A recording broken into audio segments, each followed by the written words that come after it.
Gentlemen, welcome to another episode of the V-Man Podcast. I'm your host, Greg Denning.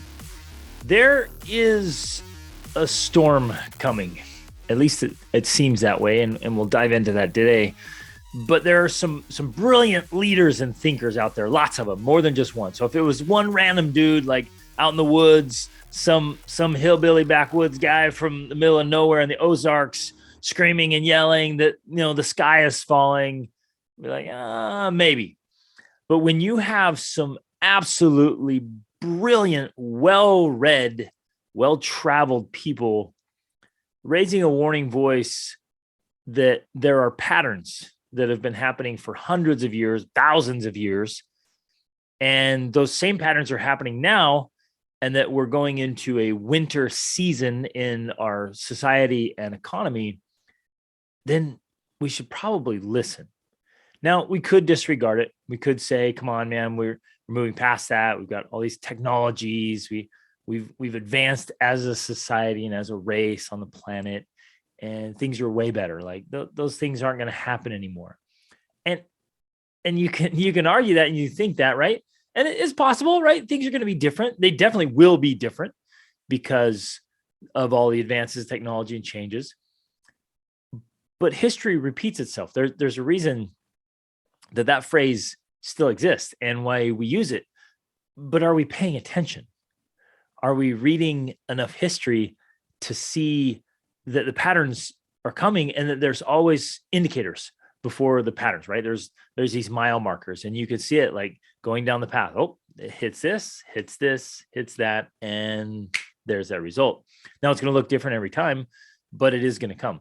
And in many instances, there haven't been exceptions even to the rule in hundreds of years of recorded history. And so we can sit here and be like, we can hope, but hope isn't a strategy. And we can even believe and say, it's not going to happen, but history says otherwise.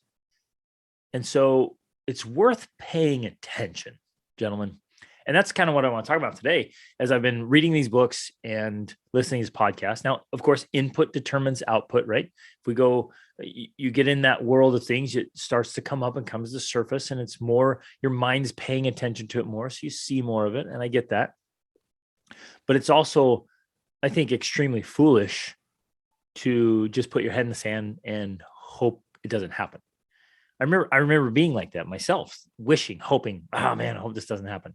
But I think we're better off to assume that it is going to happen. So let's just do that for fun, for thought's sake. Let's just go through and let's assume that what they're talking about is actually going to happen. And I think there's a measure of wisdom and safety in that, right? We've heard that phrase, the cliche phrase of better to be safe than sorry. And in this instance, yeah, that's going to be huge.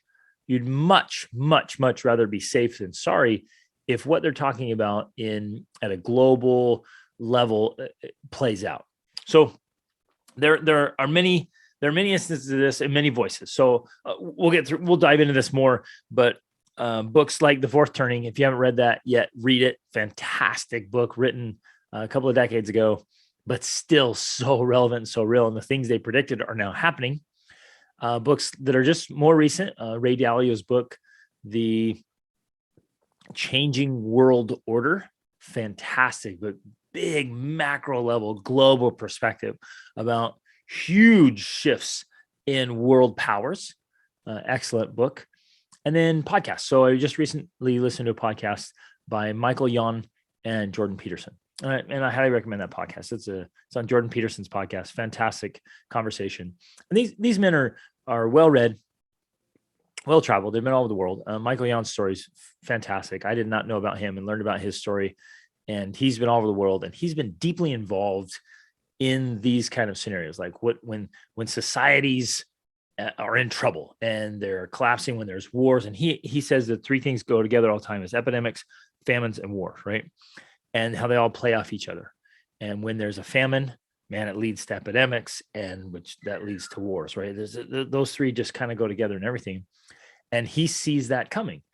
And he says in there, and it's worth listening to, worth reading and considering. And again, today we all hope they're wrong. I hope I'm wrong. I hope they're wrong. I hope it doesn't happen. I hope we just go on and everything's fantastic. But what if it doesn't? And history says it won't.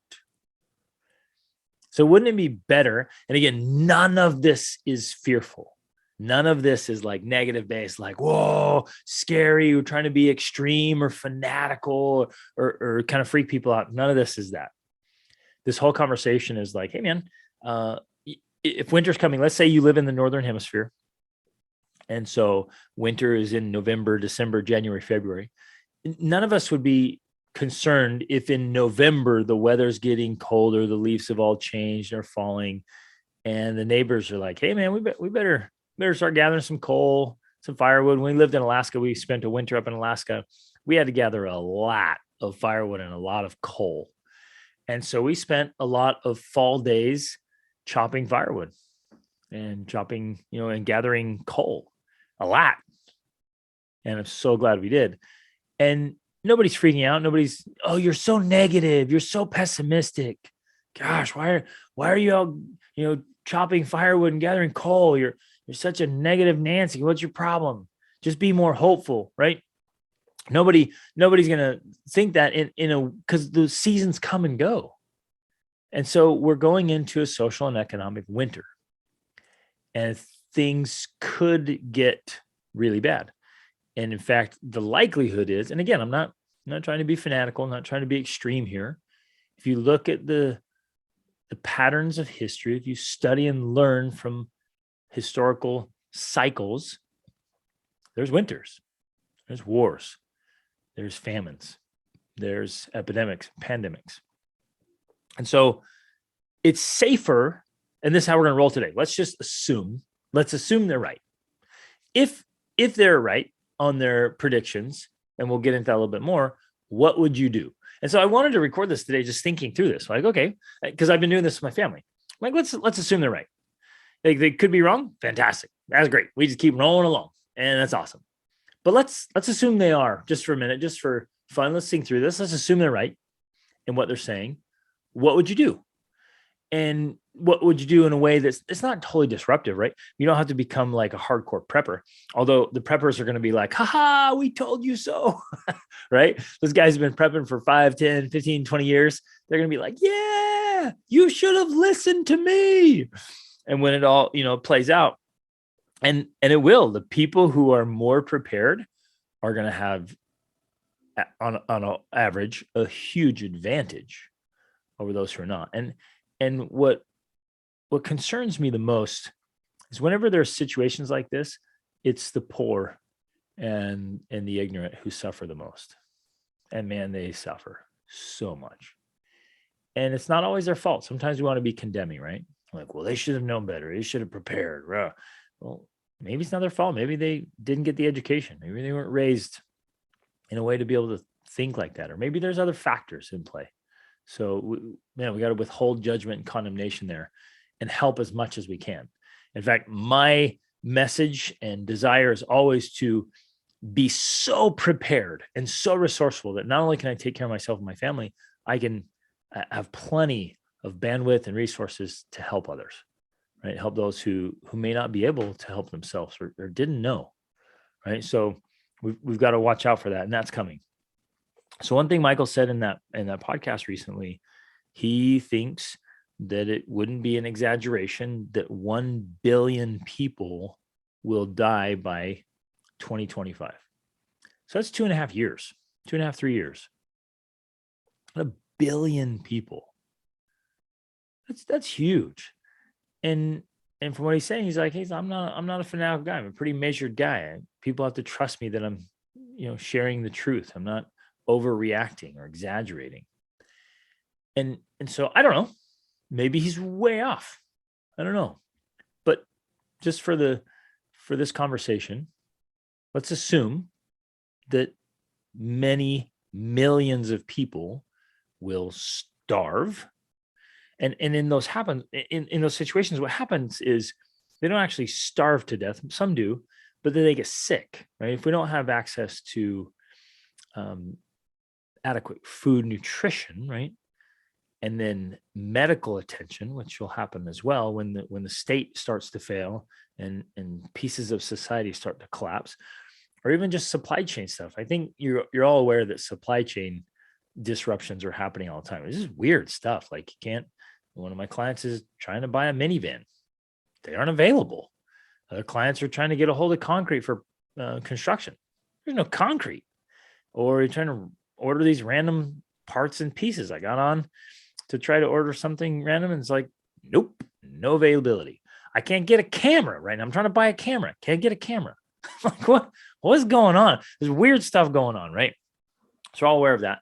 And there's going to play out. So if you don't have adequate food and you don't have adequate medical care, a lot of people end up dying of illness and disease. And then, of course, many die in some kind of conflict or war. Some will be civil wars. That's been happening. Civil wars have been happening. Gosh, you could probably say always. Somewhere on the planet, there's some kind of civil conflict, and there's going to be more of that. And then nations attacking nations. There's going to be more of that, and more sophisticated weapons and technology. And so there's going to be cyber attacks. There's always been agendas and this manipulation of the media and these messages, right? That's always existed, and that's going to continue to exist. It's the propaganda. Ooh, so it reminds me, I was going to recommend some books that we read. Is one of the things we got to do is we've got to be reading. We've got to educate our minds, and we need to be reading books. Like I'm gonna jot that down real quick here.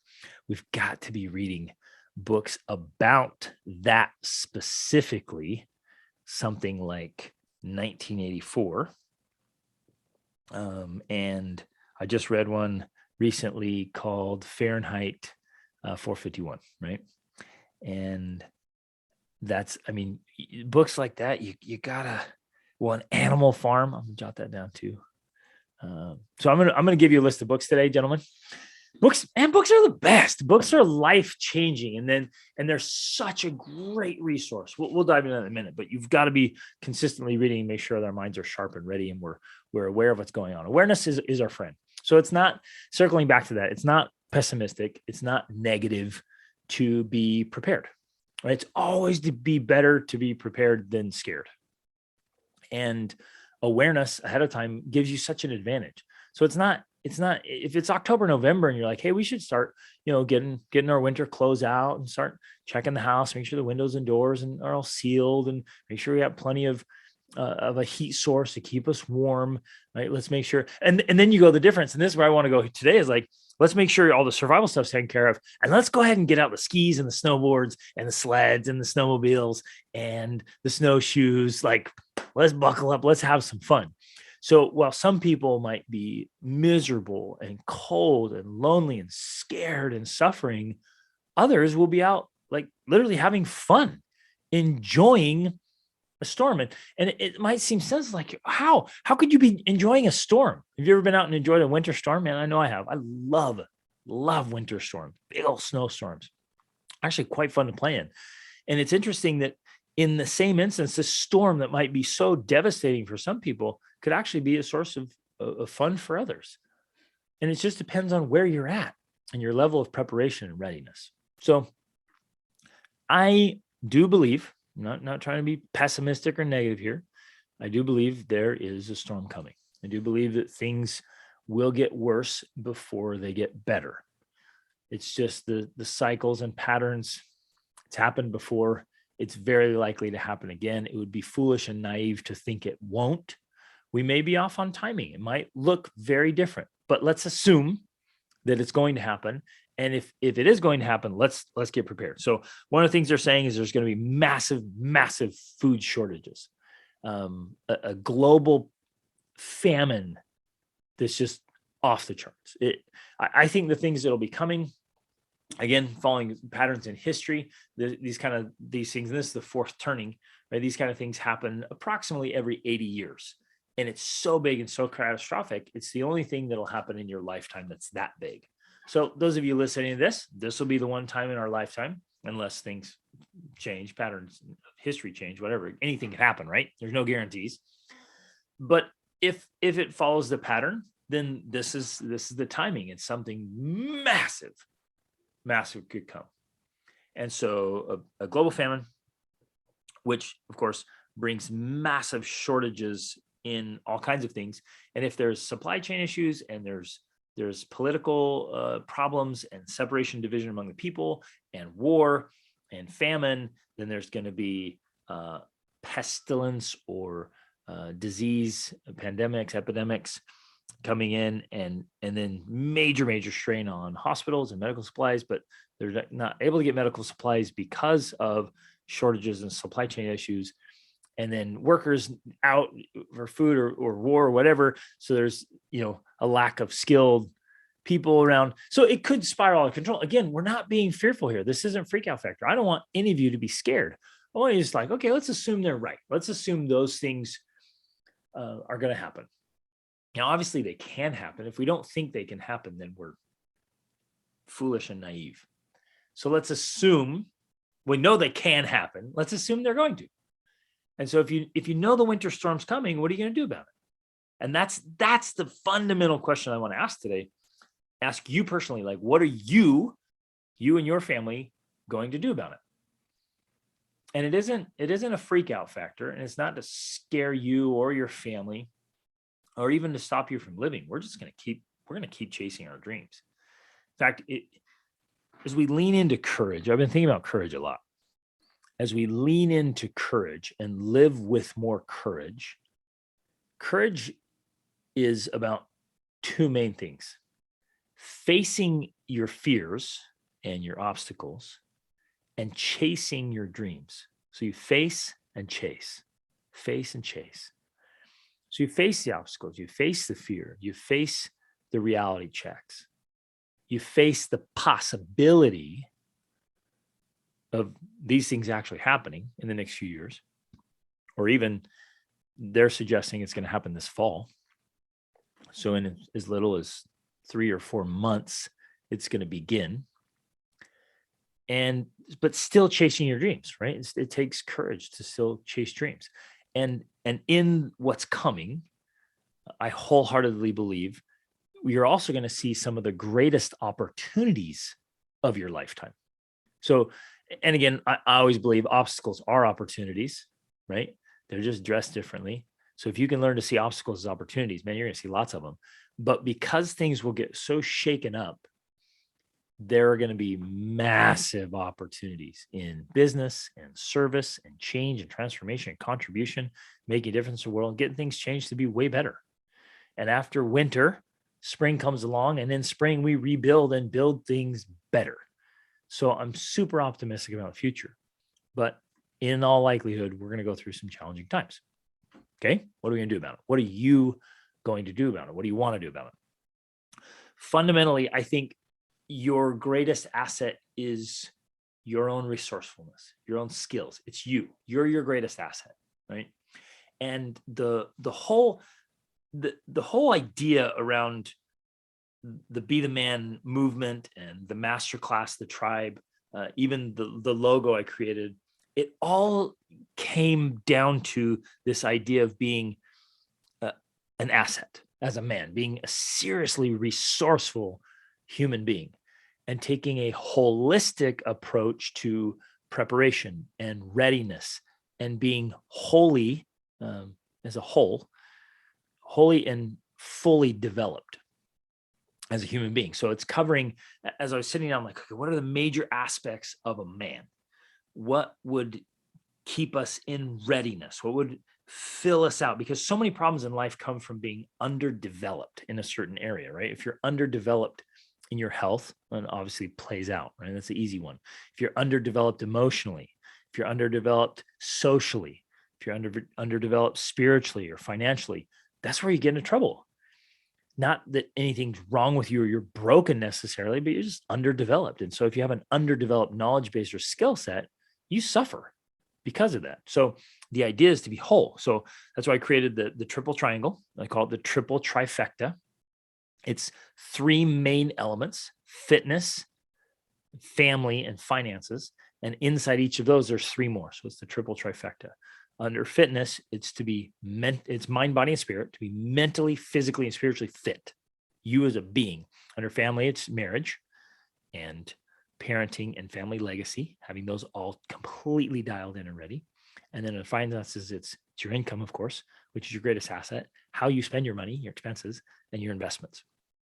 And so as a whole, you're becoming an asset. You're becoming a whole man who's ready. And I came across this amazing Latin phrase. It's in omnia paratus, right? In omnia paratus. It means in all things prepared. Or another way to say that is ready for anything. And I love that idea.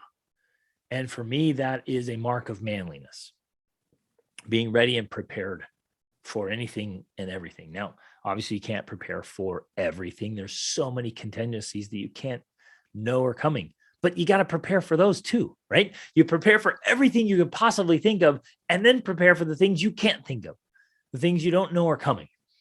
And it's not perfect, and there's no guarantees.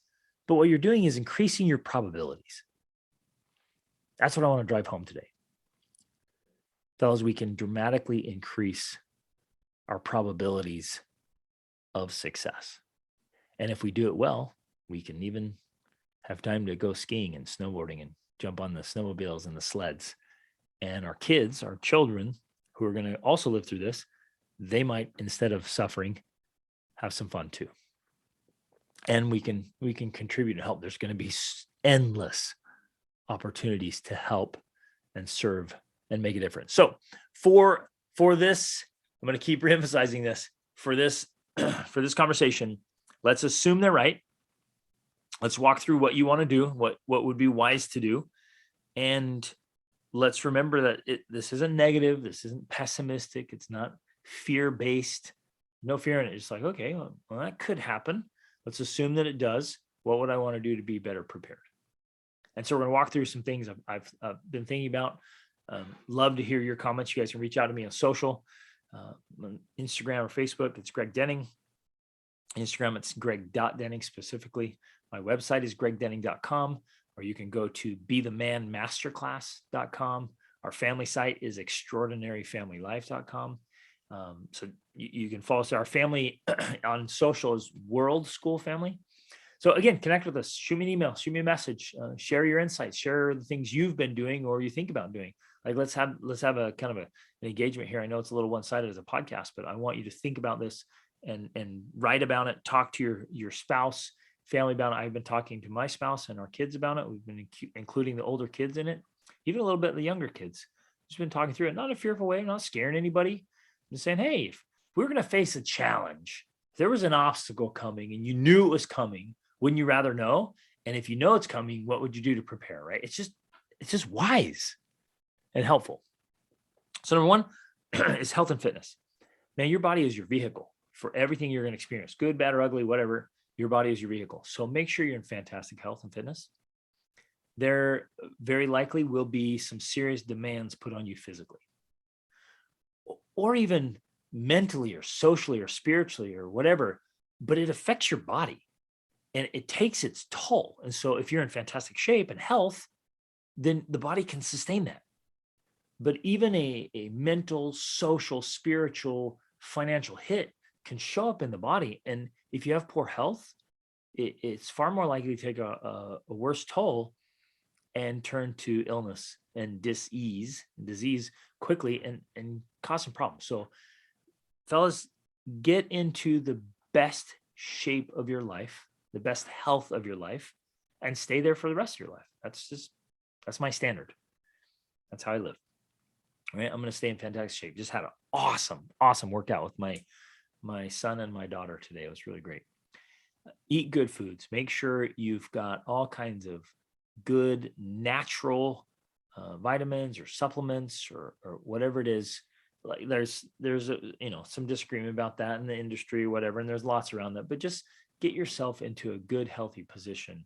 Make sure your body is in fantastic conditions as best as it can be. So make that a huge priority and do it with urgency, and then keep it there. So make it sustainable. Next is resilience and fortitude. This one's important and it's challenging, but it's worth assessing yourself and asking like, how well do you do in resilience and fortitude?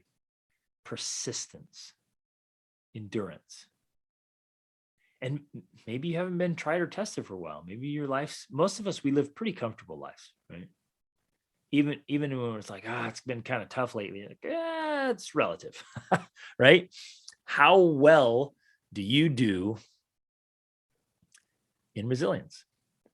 And what can you do to strengthen it? There's little things you can start doing. You can even sign up for resistance endurance events and races and competitions. Now, what's interesting about that is like you're actually signing up for a sport, but you start cultivating that resilience muscle, so to speak, and the capacity to endure things and hopefully endure them well, mentally and physically, emotionally, spiritually, socially. You build up your tolerance for things that you need to tolerate. And I think that's worth practicing. And you can do it a little bit on a daily basis with what I call micro dosing. You can do little hard things every day, like maybe a cold shower or something like that, or following through and keeping your word, saying you're going to do something and actually doing it. And then on a regular basis, maybe it's weekly or monthly or quarterly, you sign up for hard events or do hard things, really push your limits to cultivate that resilience and help your family do the same thing, and your teammates, the people around you, like cultivate this in a positive way. So we build up that resistance. Some people will just collapse because they cannot handle it mentally or emotionally or socially. And some of the books I'm going to recommend here in a minute illustrated that so fantastically when things really got bad, when it hit hard, they just collapsed. They just gave up and died because they couldn't handle the resilience, the disappointment, right? Everything they'd counted on, banked on, they'd misaligned all of their hopes and dreams and happiness and meaning in life. They'd put it in something else. And when that's gone, they lost all their identity and all their raison d'être, right? Their reason of being. They're in Japanese ikigai. It's like what's your reason for being? What's your why? What's your purpose? Who are you without all the stuff and things? If your whole identity is wrapped up in stuff and things, and the stuff and things get lost or burned or destroyed or washed away in a flood or stolen, what do you have left? And so it's working through those things as well, and getting a lot of clarity about who you are and how you're going to do life. So there's some big stuff there. So let's actually dive into books. I love books. Books totally transformed my life. When I ended up out on my own at 16. We were really poor growing up and had some challenges. After I went through those challenges, I traveled around the world and met others who really had hard lives. And then I realized mine wasn't that hard. But in the moment, I thought it was pretty challenging. And so out on my own at 16 in rough neighborhoods, and alone and hungry, often didn't have enough to eat, and often didn't have really adequate places to stay. But still, overall, I mean, just being in the United States, being homeless in the United States is often far better than some of the places I've been, and actually far worse than other places I've been. But it's relative in that way. And luckily, early on in those hard times, I started reading books. And fortunately, I ended up with some books in my hands about World War II. And game changer, total perspective changer on the difficulties and the situations I was facing. I'm like, man, okay, but, it's bad right now. I feel like it's pretty bad, but it's not that. I'm not in a concentration camp, and nobody's trying to like kill me every day, and no one's torturing me. Like, oh, okay, I'm good. And then they became my mentors. And coach, so it gave me a perspective, and the authors of the books changed the way I saw things. And so then I started reading more and more. I'm like, well, wait a minute, that was helpful. That changed my life. Like, I wonder if there are other books like that. And so I've since read well over 1,000 books. I still average a book a week, and I'm reading voraciously, learning all the time, expanding myself in all kinds of genres, and getting into ideas that expand your understanding of humanity and life and history and teach you how to think. So let's dive into some of those. Let's do the last fourth turning was World War II, and there was so much in there, right? So much going on in Japan and in Europe, And there's so much, it's so complex. You could spend your whole life just studying World War II. Some of the ones that were very insightful and helpful for me were a book called And There Was Light by Jacques Lucero. A fantastic book. Love that book. As a blind teenage boy, he ended up leading the underground resistance against the Nazis. So no excuses. That book is awesome. Read that. What a great man.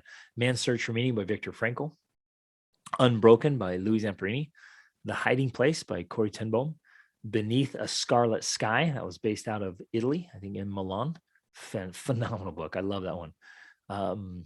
The Choice by Edith Eger. She was a teenage girl and she was in Hungary and got sent into Auschwitz and survived. What's interesting about all these books, they all mention how when it was first happening, the people just didn't believe it. They were in denial. They're like, nah, it's not going to happen. It can't get that bad. No. And they're like, okay, it's a little bad, but it's not going to be that bad. And when it's happening, people discredit it. And so let's learn from that lesson. Like if people are raising a warning voice right now, and to be clear, there were a lot of people raising a warning voice about the Nazis. It's another great one is Bonhoeffer by Eric Metaxas. It's a biography on Dietrich Bonhoeffer. I love that book. One of my favorite books. Same thing there. His family was raising a warning voice like, hey, this is not good. This is going to lead to horrible things. Like people should get out. This is going to stop, whatever. And they were like, whatever, you're being fanatical. It's not going to happen. And so before it all hits the fan and things get really bad, we're all going to be tempted to say, come on, it's not going to happen. All these people are warning. They're being a little bit fanatical or extreme. There's a warning in history. People are just not likely to believe it until it finally happens. And then they're like, ooh, man, we should have listened. Right. So good insight there. Another one is, A Choice, I told you, by Edith Eger.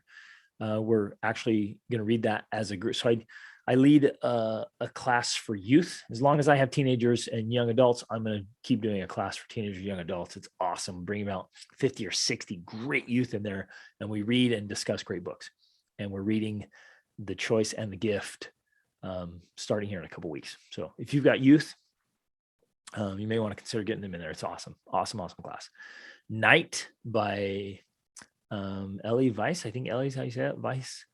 And then The Gulag Archipelago by Solzhenitsyn. That one is big and long and worth reading. And it just astounding to me that my mom, who's still alive, was a little girl when that was happening in Russia, the torture camps. It happened in her lifetime. And yet she's still alive, right? When she was a little girl, that was happening. And yet we still have the naivete and the audacity thing. Oh, that won't happen anymore. That doesn't happen. People aren't that bad. Like this kind of stuff. No, it doesn't happen. I mean, it happens. There's a small percentage of the population on the earth that is filled with so much malice and hatred and evil. It's just a small percentage, but man, they can do so much damage and so many things. So we need to be aware of those things. So anyways, those are some great books to read what happened. What were the signs and symptoms? What were the common denominators? Because it's all going to look different, right? Every time it happens, it's going to look very different. It'll look different this time, but there are always common denominators. There's always signs and symptoms. There's always things we can look for, and then how they responded to it. So our obstacles are going to look very different than their obstacles, but how they respond can still be very extremely, extremely valuable for us. So read those great books. Other ones that I mentioned before about, understanding the propaganda of what's happening, how they build it up, the messaging they use. And this is strategic. And I think, again, when I think, oh, you're such a conspiracy theorist. Oh, right. We're just talking about the past. In the past, they use propaganda. There is a museum in Berlin about the, I think it was the SS. Man, and it's right on the wall. So the wall's right there, the Berlin Wall, and then the museum's right there. It's phenomenal. But it talks about the propaganda. And it's always happening, and it's still happening today. It's happening all over the place. They will use mass media for propaganda to spread this message, this idea, this false idea to the masses. And we got to be able to see through that. That's happened again and again and again in history. So we can't deny or ignore that it's going to happen again, right? So books like 1984, Fahrenheit 451, Animal Farm, books like that. Read from the great classics about thinking, about government, about survival stories. Read The Law by Bastiat. Read Aristotle. Read from the great classics. So we learn how to think. We learn about government. We learn about law. We learn about when it succeeds and when it fails. Like, understand that stuff. Some of the best investments you'll ever make is in great books. Always invest. I spent a lot of money last week on books. In fact, we spend a lot of money every week on books, but keep doing that. Get some really great self-defense books, learning how to protect yourself and your family. Because that's when you think through it, like when everything goes crazy, what's likely to happen? And just play it out in your mind, not in a scary way, not fearful way. Just think rationally think, what will humans do? Well, they're going to get real desperate. Well, what do desperate people do? They do desperate things.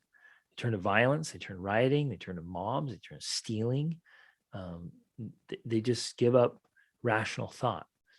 And you and I might do the same. Push to a certain point, you might steal to feed your kids or do something that you might snap, right? So again, think through all this stuff, like what are the things that happen? You're going to need to be able to protect yourself.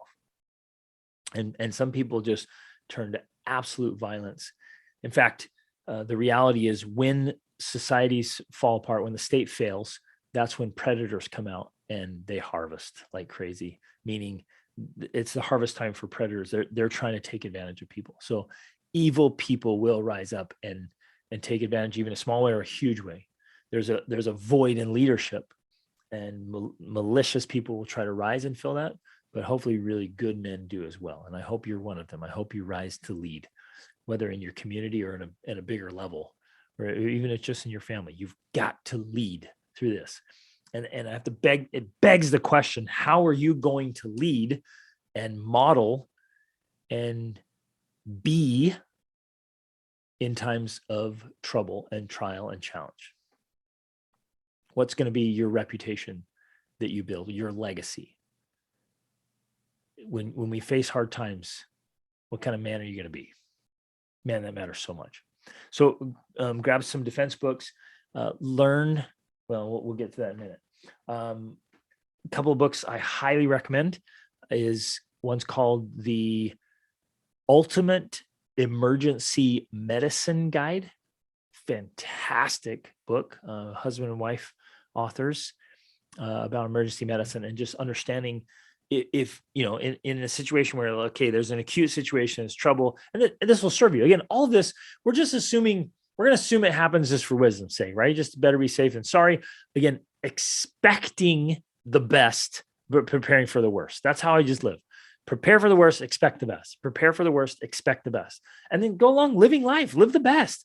And if something happens, fantastic, you're prepared. You can help out. Even if it just be, out on vacation sometime and you see an accident, man, you can jump in and help and do something about it. But what I love about that book specifically is like, okay, here's, if you're in a wilderness situation or you're out traveling and there aren't resources nearby, well, basically the whole idea is, what do you do when no one's coming? There's something like you can do something and try to sustain it until help gets there. But what do you do if help isn't coming? If no one's coming to rescue you, what do you do? That's the kind of preparation I want to develop in myself and my family. And so, and he addresses that. I love that one. Just the way he explains all that's phenomenal. I picked up another book. It's called PHTLS, Pre-Hospital Trauma Life Support.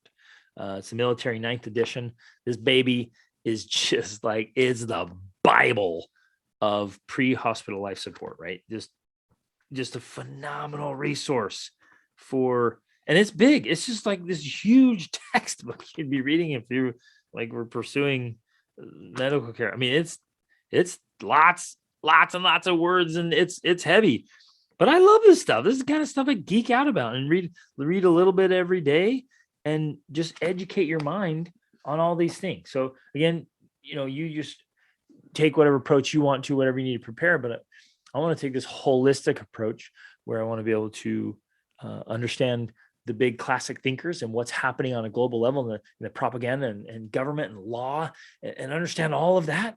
I want to understand what has happened in the past and what's happening now, how to help people, how to communicate and articulate things, how to lead, how to be prepared at every kind of level, right? Even in advanced medicine, and have this as a resource. I have all these other great books and stories. I mean, on and on and on, right? In self-defense. So in addition to the books, I want to invite you to consider signing up for classes and courses. I do this all the time. I set aside a part of our budget and have for years and years and years. In fact, our whole marriage, we've done this. We have a budget for books. We buy tons of books all the time. And we have a budget for classes and courses and learning and advanced learning. And so I'm constantly going to find whatever course that would help me be a better man in business and marriage and life and parenting and self-defense. So emergency medicine, I recommend an organization called Independence Training based out of Arizona. They're fantastic. You could take advanced wilderness life support. You could even go get an EMT or paramedic if you wanted to do that. You could at least at a minimum take a wilderness first responder course. Those are fantastic. At a bare minimum, all of your people in your family and you should have like CPR courses and at least some quick trauma training, like how to put on a tourniquet and how to stuff a wound and how to bandage up a wound. I just learn that stuff, practice it. I'm going to teach my kids how to do sutures, how to do IVs. I mean, I'm going to go, I'm going all the way, right? I just want to be really, really prepared so that if there ever is a situation where those things collapse, like, and there have been so many instances. You just look across history, even recent history, even things like Hurricane Katrina and other natural disasters. When that hits, man, hospitals gone or overwhelmed. Ambulances, EMS services gone. Police gone. Like they're all surviving or things are wiped out. And so no one's coming, man, or not coming for a long time, or you have to get out. So I want to be prepared. I want to assume on the safe side that things like that, because things like that have happened in the past, there's a probability that they'll happen again. And if they do, I hope they never do. I hope you're never in that situation. I hope I'm never in that situation. I hope it doesn't happen. I hope we're wrong. But if it ever does, I want to be prepared. I want to be resourceful. I want to know what to do and how to do it. So sign up for self-defense classes. Take Krav Maga or Brazilian Jiu-Jitsu or whatever, and just get some training. Take weapons training. If you're going to have weapons, and I think everyone should have some weapons to protect themselves. Again, about a small percentage, maybe 3% of society is psychopathic. There's crazy. It's very small. Most people are great. Most people are friendly. Most people will help you, but there's a small percentage of people that will totally take advantage of you and harm you. And we can get into statistics. Just in Atlanta, the city of Atlanta alone, last year, there was over 21,000 violent crimes that were reported. There were a lot of others that weren't reported. 21,000 violent crimes in one city. About every 68 seconds, a woman is raped in the United States alone. And there are millions of sex slaves in human trafficking right now. It's a real deal. And the US is responsible for a third of that. That's just astounding, right? So just because we live good, comfortable lives in a nice neighborhood, like don't think that horrible things aren't happening around you all the time. And we need to be prepared, right? Not naive and prepared, not scared either. Don't be scared, be prepared. And then food and medicine, man, make sure you got a food supply. If there really is going to be a shortage of food, get some food storage, store up some food, learn how to prepare food, maybe even hunt, whatever. Medicines, right? There's going to be a shortage of medicines or medical supply. Tools. Get tools that would be useful. If things start collapsing and going down, what tools would be helpful? Make sure you have a bug out plan. If you've got to get away from wherever it is for whatever reason, maybe it's just natural disaster. Maybe it's a fire, right? This horrible fires before, what was it last year? Just went through Colorado and California. Wow, man. And Oregon and Washington, right? If you got to get out, have a plan. That's not fearful. It's not pessimistic. It's not negative. It's like it happens all the time. So why wouldn't it happen to you? Right now, and I get it. I get the whole metaphysical thing, and like it's not going to happen to me, and we're going to be led and guided. Fantastic, great. I believe that too. But it's wise to be prepared. It's wise in some instances to, in a healthy way, assume that those things could happen, and that these big thinkers and leaders are right. The warning voices they're raising, let's assume they're right, because we'll be in a way better situation. So have a bug out plan, have bags. I talk about people talking about 72-hour kits. Like when we were first married, I put one together. It was about $1,200 to put it together in a big backpack. And I'm like, okay, if we needed to, we could live off this thing for weeks and weeks, if not months. Now with the big family, 7 kids and all kinds of stuff, like it would take, there's no bag for getting away. Like we'd have to, I know what to get. There'd be a bunch of stuff and we can grab it, and it'd be fill up the back of a pickup truck, but we could roll out if we needed to. Have a plan. If there's chaos or mayhem or whatever, you need to leave, you're on the move, have a plan. Just think through it. And again, not fearful, you're not scaring anybody, you're just talking through like, oh, that's interesting. Read a book, watch a movie, do that. Like this is a great way to introduce it with kids, is read a book or watch a movie, tell a story, and you can adjust it for littler kids, whatever, and say, oh man, what would you guys do in that situation? Well, this happened in this country, and this happened in the past, and this has happened right here. Like, what would you do? And tell stories about your ancestors. Like, what would you do in that situation? What do you think? And tell about current events. And again, adjust it to their age level and preparation, but don't keep them naive, and don't make them sheltered. Naivete is dangerous. It's the naive and the ignorant who are the most vulnerable. So don't be that, and don't allow it in your own family. But so have a bug out plan, and then have a stay in plan. Like if you're staying put, have a plan. Have a plan. Like if things get crazy or chaotic, like what are we going to do? And so the invitation here, again, I'm not trying to scare anybody. I'm not trying to be negative or fearful or pessimistic or whatever. Like let's just be prepared. Let's be assets. Be an asset, gentlemen. Be ready. In omnia paratus, right? Ready for anything. And like, again, the whole idea of this logo for the Be the Man Masterclass and Tribe, and I wear it. I have it as a symbol and a reminder to be as a holistic optimization, a whole man ready for whatever's coming. And I'm going to prepare myself, and I'm going to think through everything I possibly can. I'm going to study, I'm going to learn, I'm going to practice, I'm going to exercise, I'm going to be in phenomenal health, I'm going to have great relationships, I'm going to prepare my wife and my children, I'm going to really lead out and be ready for whatever comes. And if it doesn't come, great, fantastic, all the better. And I'm still a resource. I'm an asset for humanity. I can help out. I can make a difference. I can do something good in the world. And if it never happens, great. I was prepared. I was competent and confident that I could do something. So the worst thing we could do is nothing, right? The best way to just get totally worked over in any kind of terrible situation is to do nothing and to be completely unprepared. So don't just do nothing.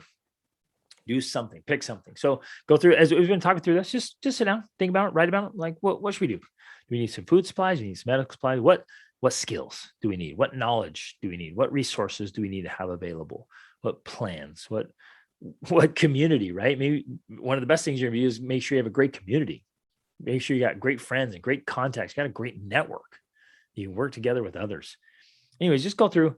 And I would say maybe one way to approach this is make a list of all the things you want to or need to cultivate or work on or develop to make this, get yourself in a better situation, and then prioritize it and start working on it as quickly as you can. I would say act with a sense of urgency. If we assume they're right, that it's happening this fall, it's going to begin, then we have a sense of urgency, a really healthy sense of urgency to get moving.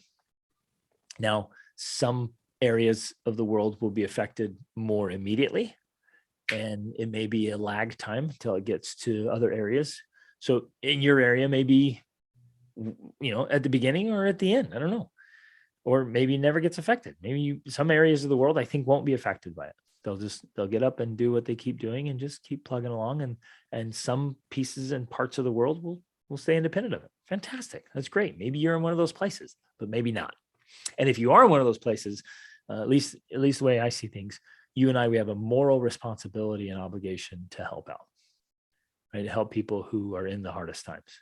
So do whatever you got to do to get yourself prepared as an individual, get your family prepared. And then if you have the resources and the ability to get prepared even beyond that, so you can be a huge asset and resource for humanity. Love you guys. Thanks for listening. Be sure to subscribe to the podcast if you haven't done that yet. Share this episode with friends or family or colleagues that need to hear this. You can take a screenshot of it and share it on social media. You can grab it on all your favorite platforms there and share this. And if you like this, if you like the show, you can go leave a rating up to 5 stars and share us, help get this in front of more people. Let's share this message. Let's help people. And I know it can seem, extremist or conspiracy theorist or whatever, but it's just a real simple approach to history and repeating patterns and indications that are clearly happening right now in our society and in the world. Like there's no denying that that's happening. And if it's anything, if history says otherwise, then we're on a path for some storms. So let's prepare and get so prepared, in fact, that we could even get through it with some smiles and some fun and some amazing opportunities. You might be able to snowboard and ski your way through this winter and take advantage of massive opportunities for investing, for business, for making a difference, for making real positive change in the world. But it's all going to be dependent on our awareness and our preparation. So let's be prepared. Thanks, gentlemen. Thanks for listening. Thanks for being here. Be the man.